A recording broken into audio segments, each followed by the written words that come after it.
Pwede pang malaman yung kwento ng buhay mo, ate? Hindi ganda ang buhay ko. Oo. Naiyak po ako eh. Bakit? Kasi mahirap lang po kami. Yung mama ko po may sakit pa. May sakit sa heart. Tapos ako lang po nag-aalalay sa kanya. Wala ka ng tatay? Meron naman po pero nagkagalitan kami. Kasi humihingi ako ng sa kanya pera, pabili ng bigas. Pero hindi siya pumibigay. Pinapagalitan pa niya ako. Nako, ang tindi po ng tatay na gano'n ano, oo. Siya pala yung ano, yung nanay niya pala may sakit. Oo, malala po yung gano'n ano, tapos, imbes inaasikaso niya yung pagdadalaga niya, ini-enjoy niya, hindi po, eh. Parang siya pa yung nagiging tatay sa kanyang, nanay ano, kasi ayun na matindi 'to, ayun oh, Yung mama ko po may sakit pa. oh, may May sakit, sakit sa heart. may sakit sa puso.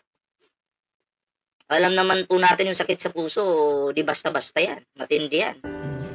Tapos ako lang po nag-aalalay sa Ta's kanya. may tatay pang inutil.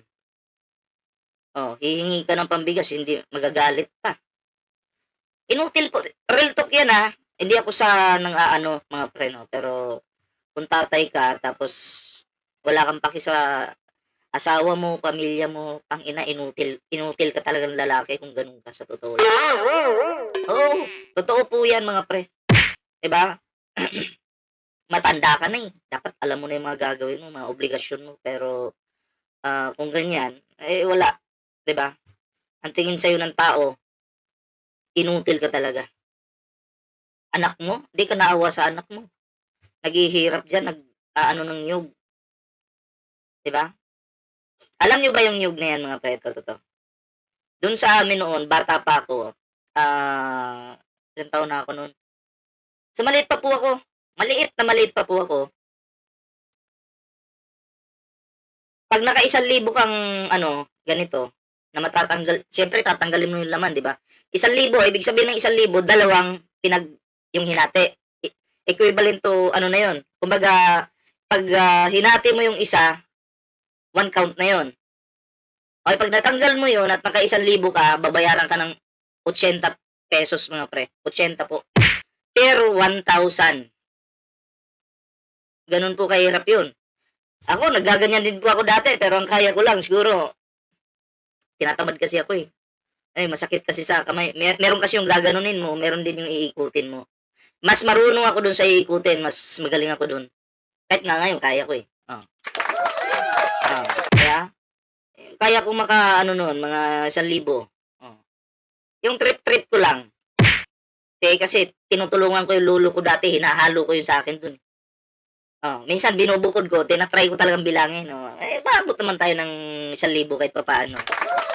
Ah. Kung ito talaga yung trabaho mo, focus mo, tangina kahit mahirap gagawin mo, 'di ba? Niya. Wala ka ng tatay? Meron naman po pero nagkagalitan kami. Kasi humihingi ako ng sa kanya pera, pabili ng bigas. Pero hindi siya pumibigay. Oh, 'di ba? Nanghihingi ng pera pambili ng bigas. Okay lang naman sana kung nanghihingi ng pera pambisyo, hindi mo talaga bibigyan. Ito pambigas, pagkain po, 'di ba? Ay naku po. Pagalitan pa niya ako. So, yun ano, tuloy natin. Pag ako humihingi sa kanya, hindi niya ako binibigyan. Pero pag yung mga kapatid, yung mga barkada niya, ang dali-dali niyang kausapin. Yun yung hindi pwede, no? Pag sa barkada, okay. Pag sa anak, Parang walang pake. Ayan, ano to, yung tatay naglalasing ba? Kasi kung naglalasing, ay, naku, uto-utoy lang ng barkada yan. sabi ko na lang sa sarili ko, ampun ba ako? Ba't ako tinatrato ng ganun? Ang gusto ko lang tatuwin niya ako ng pantay sa kapatid ko.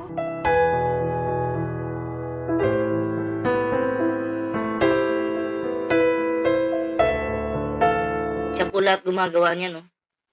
At ang matindi pa po dito, itong mga ganitong klaseng trabaho, pag naglagay ka ng apoy dyan na sobra, ay, naku, sunog talaga yan.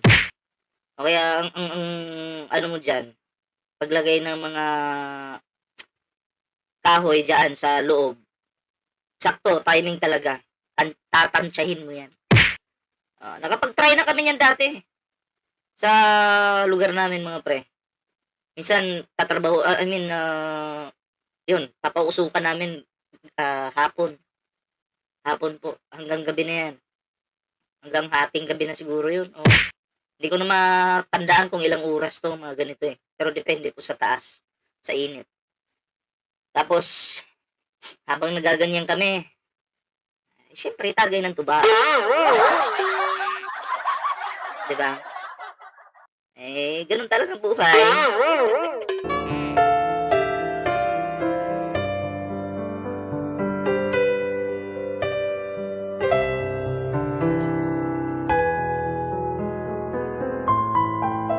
Maganda siya mga pre, maganda siya. O lalo na pag pumorma talaga to. Ito, nako. Oo, baka maglaway kayo.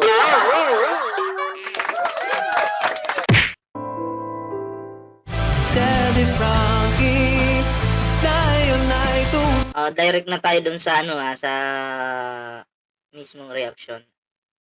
A few months ago, we launched one of our biggest features ever, the ability to use your own voice to make music on Suno. Until Kumusta ka dyan, ate? Oo.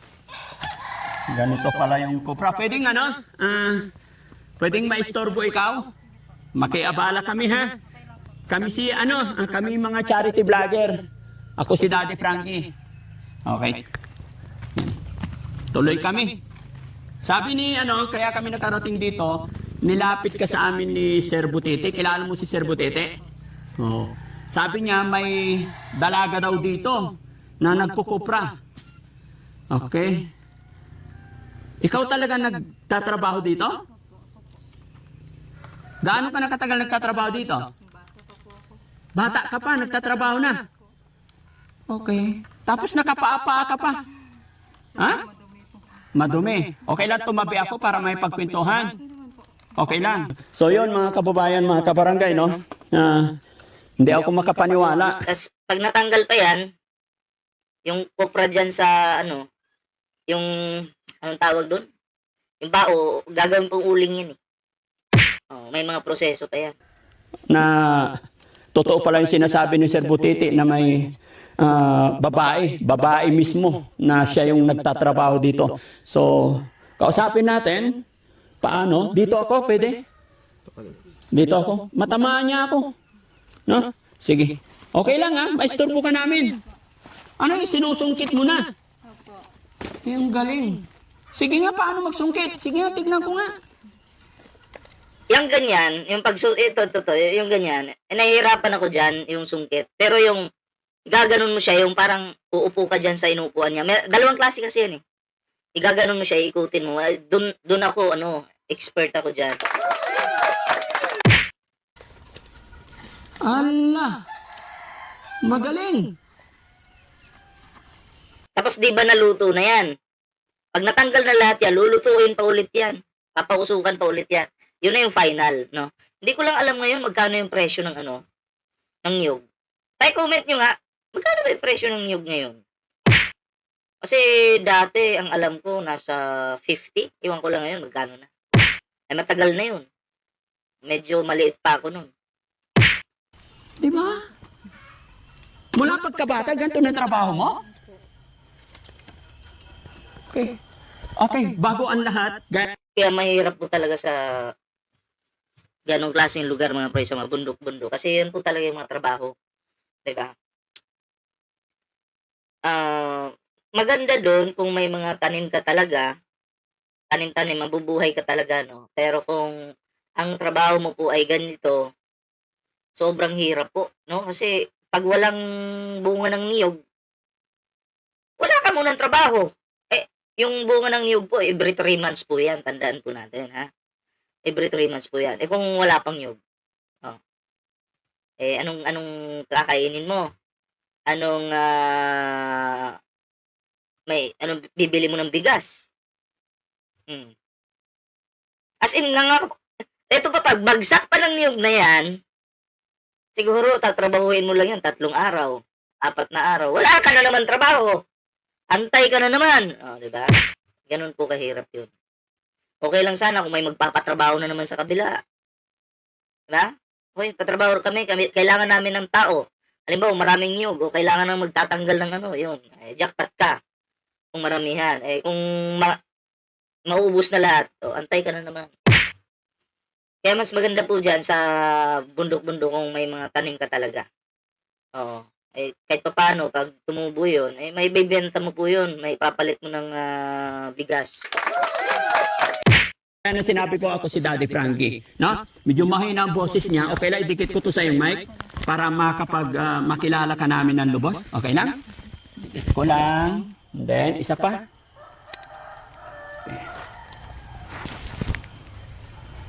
Okay. Magandang hapon sa iyo ulit. Ate, anong pangalan mo po? Rena Grace po. Grace. Ilan taong ka na? 25 po. Okay. Saan ba pwedeng pumwesto? Pwede na po dito. Ha? Pwede na po dito. Pwede na dyan. Oh. Sige. Para 25 years old pa lang siya mga pre. Tapos, siya na yung nagiging tatay para sa nanay niya. Diba? Ewan ko lang kung nakakapag-aral pa to, no? Pero parang hindi na po yata. makipagkwentuhan tayo mga kababayan. Okay? Yo! Yo! Ayan. Ang Yung ganda. inuupuan ni Daddy Frankie, yung sarap upuan yan habang nagtatagay ka ng tuba. Huwag lang yung bagong tuba ha, kasi purot-put ka talaga doon. Dapat yung medyo luma na, yung 2 araw na. Oo, masarap yun.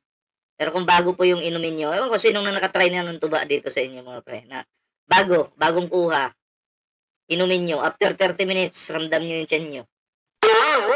Ay ganyan po nangyayari sa akin. Kasi nung umuwi ako Mindanao, takam po ako sa tuba. Kasi dito sa Manila, wala po talaga eh. Oh. Kaya yung ginawa ko, pabili ako ng tuba. O, yung bago talaga yung hinanap ko kasi matamis. Oh. Nilakla ko ngayon. Tapos yung pulutan ko, fresh na yung swordfish. Nagpabili talaga ako nun. Ginawa akong kilawin. Oh, may sabaw pa, may ihaw pa. Nilakla ko ngayon yung tuba. After 30 minutes, alam mo na. Ganda, nakakatuwa. Gusto ko kasi makita mga kababayan kung paano mag-process ng Ginaganyan talaga. Ayun. Kailangan dito pong lakas. Ha? Lakas po. Kailangan dito ang lakas. Diinan mo talaga. Oh, Babae yan. ka eh. Malakas? Lakas. Malakas. Ala. Ganun. Ay, ganun lang. Madali lang. Madali lang pag yung pagkabata. madali lang pag yung puwit ng katulad yan, yung puwit man to ng puwit ng niyog. Pero kung yung puwit ba yan? Pero kung yung pailalim na niyog, medyo mahirap-hirapan ka talaga doon kasi gaganunin mo talaga eh. Yan na trabaho mo, Pero minsan mahirap kasi magsugat-sugat yung mga kamay. magsugat-sugat din. Okay, by the way, Grace. Grace na lang, no? Apo. Grace, ako si Daddy Frankie, mga charity vlogger kami. Bago tayo magsimula, paalam lang ako na naka-video kami. I-upload namin to sa Facebook, YouTube. Mapapanood to ng maraming tao. Okay lang ba sa'yo? Okay lang po. Okay. So yun mga kababayan, mga kabarangay, magandang hapon pong muli. No? Medyo hindi ako makapaniwala ngayon sa nadatnan ko sa inilapit sa atin ni Sir Butiti dahil babae yung nagkukupra. Hindi naman bago sa pandinig ni Daddy Frankie yung trabahong kupra. Pero honestly, ngayon lang ako nakakita ng ganito yung kung paano ginagawa. Pero pagkakaalam ko talaga, mga lalaki. Pero nagulat ako, si Ate Grace, babae. Ikaw, malalay ka muna. Kaya mo ba to? Magtanggal ng niyog dyan? Siguro pag hindi ka pa marunong. Hindi, ako marunong ako niyan. Pero yung ginaganon, iniikot. Siya kasi, parang Ganon. inaan niya. Mas expert ako dun sa, parang binabalian ko ng leeg yung mawakwa ko, ganun. Galing nga niya eh. Oh. Tapos ang ganda pa. Salamat. 25 years old pa lang pala siya. Tapos parang siya na yung tatay, siya na yung... Siya pa rin pa siya yung breadwinner. Oo. Kasi yung tatay niya inutil. Walang silbi. Ako po, simula po nung naging tatay ako, gusto ko na talagang i-provide yung ano ng mga anak ko eh. No? Lahat. Sa nanay ko, sa asawa ko, sa dalawang anak ko, sa lahat po. Pero kung ikaw, tatay ka, tapos wala kang pakialam sa asawa mo, sa anak mo, putang ina mo, inutil ka talaga. Oo, ganun yun. Kahit pa nakakapaglakad ka, 'di ba? Kumpleto yung katawan mo, pero ang tingin pa rin sa'yo, ni ballpoint man, inutil. Oo. Ay, naku po. Bakit Salamat po. Bakit ganito yung trabaho na pili? Wala na pong ibang pagkakitaan po eh. Ito lang po. Tapos mag-isa ka lang dito. Opo. Hindi ka natatakot dito? Hindi naman po. Marami naman po kami pero wala po sila ngayon kasi may sakit po yung mama ko. May sakit yung mama mo. Ilan ba kayo magkakapatid? 2 po. Dalaw, panganay ka. Ganun. Pero ano po, 5 po talaga kami. Yung iba, half brother ko po, half sister po.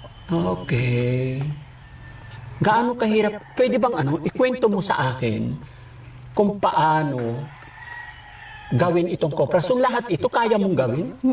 Kaya parang umuusok-usok pa yata. Kita niyo to dito. Umuusok-usok. Mainit pa ba to? Kakakuha lang. Paano? Mainit pa. Ano lang po, first step po is magbunot po. Magbunot. Po. And Ano daw? Ano daw yun? Ano lang po, first step po. mong gawin? Paano? Ano lang po, first step po is magbunot po. Magbunot. Bubunutan mo yung nyug. Ewan ko kung marunong din siya magbunot. Po. And then? Tapos biakin po yung nyug. Oo. Tapos isa lang na po dyan sa Kami bubunutan. Bibiyakin yung nyug. Yung laman ng nyug, kainin mo. Sarap yun Makain ka nun. Sarap yun. Oh. mainit na pugon. Ah, Tapos maglagay po ng doon, kalayo. ay lagay yung bunot doon. Po. Gaano Apoy. katagal yan Yung kalayo po, take note tayo. Yung kalayo is sa apoy po yun. na pinapalagay sa pugon? Depende po. Basta tignan mo lang palagi yung ilalim kung luto na ba o hindi. Ano yun? Ipa-flashlight mo pa yan pag gabi. Luto na ba yung ilalim? O, kasi pag nasunog yung ilalim, sunog. Ako, hindi sa Bisaya pa, di yun mapuslan. Yung kalayo, ano yung alayo naging apoy, ano? Kalayo, ibig sabihin, yun yung apoy. Para matuyo. Para matuyo siya. So mga ilang araw na nandyan siya? Depende. Yung iba, minutes lang. Minutes lang. Depende sa... Depende sa nyug. sa nyug. Kasi yung iba, parang ganito. Oo. Yung ganito. Yung iba, may green, di ba? Pag kinukuha mo yung nyug, may green. Merong nyug na parang nangitim na yung bunot. Oh, yun yung dalawang klase ng nyug na sinasabi ni Grace. Oh. Parang butong pa siya. Butong. Pag butong yung malambot pa. Ito, Platong. yung Hindi talaga maiwasan yan, may makukuha talagang ganun. talaga. Yung matigas na. Matigas na Ito talaga. lubi. So pag lubi, mabilis siyang Mabilis lang. patuyuin. Pero pag butong, Tagal. Matagal. matagal. Dapat wag munang kunin pag butong. Pero, Ha? Di maiwasan yun kasi minsan matataas yung nyug eh. Pag sinungkit mo, damay Sinungkit lahat. mo yun, Damay lahat. okay lang sana kung si Bawo yung aakyat. Makikita ni Bawo yun eh. Ito butong! Ito hinog na! Hindi naman po si Bawo marunong umakyat. Kaya sinusungkit na lang talaga. Wala. Nalaglag si Bawaw. Ay, pag si Banang yung nandun, hindi malalagyan. Inspired.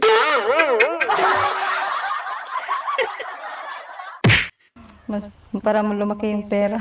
Para madagdagan. Sadyang kinukuha na minsan yung butong para dumami. Mabigat kasi yung butong talaga. Mabigat. Oo. Ganun pala yun. So magkano benta nyo ngayon ito? Ang kilo ngayon, nasa 48, 49. Ay, bumagsak! Ba't ang baba ng presyo dyan? Search ko nga. Search ko muna ha. Ba't ang baba ng presyo dyan? Hmm.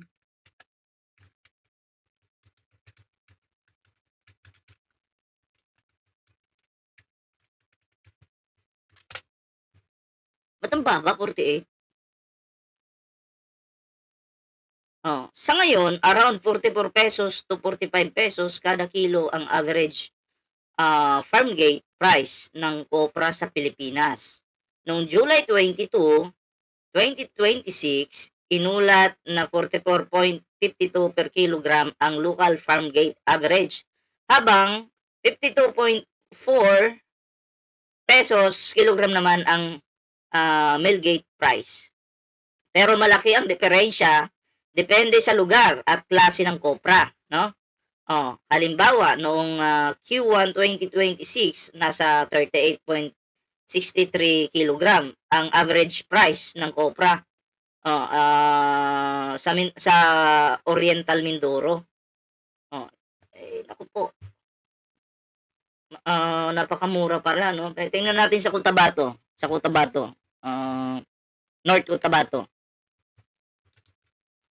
Cotabato.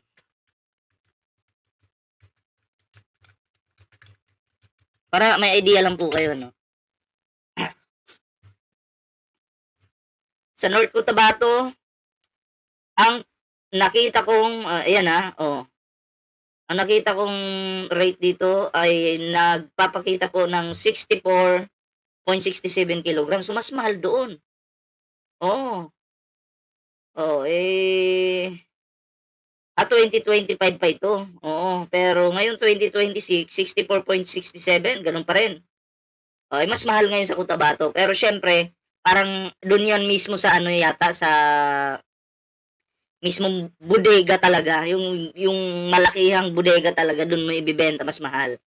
Pero kung doon lang sa mga namimili-mili sa tabi-tabi, syempre, gusto pa nilang tumubo, kaya ganun siguro yung presyo. Imagine, ang mura po ng kilo, pero pinagtsatsagaan po nila yan. Tuloy po natin. 9 yung kilo ngayon. Per kilo nito. So gaya nito, nasa 400 grams na. No? So may 20. Hindi pa yan. Lulutuin pa yan. Hindi. Pag nagbenta ka ng hilaw, mas mura. Yung hawak ni Daddy Frankie, lulutuin pa po yan pag natanggal na sa Lulutuin pa yan. Ipoproseso pa ulit yan. 24 pesos ka na. Pero gaano, kumbaga, halimbawa, pag nagbenta kayo, yung ganyan. Ilang sako, pag nakagawa ka na ng 5 sako, pwede ka na magbenta. Pwede na ibenta. Para may pera na. Hindi marami kayong pera. Yung feeds ng sako. Yung feeds ng sako. Okay. Babayuhin pa yan. Tak, tak, tak. Para siksik. Sige, ang galing, nakakabilib mga kababayan. No? Tapos nakita ko, nasilip ko yung doon, ang init. Ikaw rin magaganyan. Tapos, eto na. Diba yung mga ganyan? Eto. Yan. Ipoproseso ulit yan. Tapos, nung maluto na yan, yung di ba natanggal na sa bao yan, ipoproseso ulit, lulutuin ulit. Sisindihan sa ilalim. Aapoy. Papatayin yung apoy, luto na. Lalagay na nila sa sako yan. Eto pa ngayon. Hindi may iiwasan, may malalaglag sa ilalim yan. Yun yung tinatawag sa amin palito palito. May malalaglag sa ilalim. Papasukin mo ngayon sa ilalim yan. Kukunin mo isa-isa yan sa mga naglalaglagan. Pag nakuha mo na, labas ka na. Wala na, pawisan ka. Exercise din yun. Pero ganun po yung proseso. And then, may mga bata na namang makukulit. Minsan, sila naman yung kukuha doon, yung mga maliliit, kukunin nila yun. Kasi sayang din yun Ibibenta nila yun. Makakuha sila ng 2 kilo, may 100 din sila. Ganun po yun. Ganun yung mga racket ng mga maliliit doon, mga kabataan. Sa amin, sa Mindanao. Ano to? Pakyaw nyo o sarili nyong buko? Pakyaw po. Pakyaw nyo. Ang galing. Pero kawawa ka naman kung mag-isa ka lang dito. Po. Mahirap. Bakit Siya lang mag-isa, no? Wala kasi yung mga kapatid niya na may sakit kasi yung nanay nila. ang sipag mo? Bakit nagsisikap ka? Wala po kasing ibang tumutulong sa akin. Parang ako lang po yung breadwinner sa amin. Pwede pang Yun lang. malaman yung kwento ng buhay mo, ate? Ang ganda ang buhay ko. Oo. Naiyak po ako eh. Bakit? Naiyak po ako. Naiyak ka? Nahihiya po ako. Bakit ka mahihiya? For just $67, you can generate as many videos as you want and never have to worry.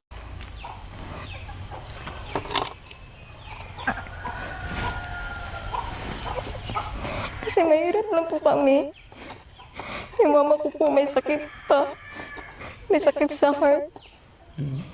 Tapos ako lang po nag-aalalay sa kanya. Bumibili ng gamot. Pag may konting pera ako, bibili ako ng bigas, pang-ulam. Tapos may pamangkin pa akong dalawa nag-aaral. Wait lang, wait lang.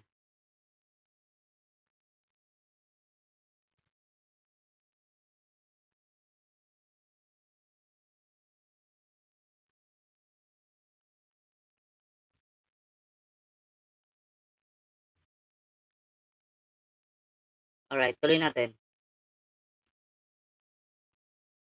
Sino ba yun? Nawala. Ako rin yung nagtutustos. Sobrang hirap po talaga. Sa ngayon, nagtatrabaho ako dito kasi wala na kaming bigas. Wala na kaming pambiling bigas. Wala kayo. Ilang taon ba yung mama mo? 48 po. Tapos anong sakit niya? May sakit po siya sa heart. Oh, hindi na siya, kumbaga, ikaw lang. Ba't yung ibang kapatid, hindi sila ba makatulong sa'yo? Meron naman po, pero bumibigay po sila ng kaunti lang. 500 pesos. Tapos hindi na makabili ng bigas kasi pang ng mga pamangkin ko sa school. Hindi ka ba nakapag-try magtrabaho sa iba? Kasi sa tingin ko, hindi naman sa pag-aano dito sa Kupra. So, yun mga pre, nakakalungkot lang na may ganun. Siya yung breadwinner. Hindi man lang, kahit yung tatay niya, magpakatatay na lang sana, nakakalungkot lang. Pero, yun, mabuti na lang. Naabutan po siya ng Team Daddy Frankie at ay natulungan po, di ba? Ayun, yun po yung the best dyan mga pre. Hindi ko na po pahabain ng video ito, no? Kayo po, ano po yung masasabi nyo dito? Ano po yung inyong reaksyon? Pa-comment na lang po. Para naman maging updated po kayo, no? Like na rin at ring the bell button sa ating YouTube channel para maging updated po kayo sa next topic po natin dito mga pre. Ano po yung mga komento? Nagbabasa po tayo, pa-comment na lang at yun, maganda tong kwento na to, no? Palakpakan po natin ang Team Daddy Frankie kasi kahit bundok-bundok, inaakyat po nila. Diba? So, mabuhay po ang Team Daddy Frankie. Magkita-kita po tayo sa susunod na video. Ingat po lahat. Magandang araw po sa inyo.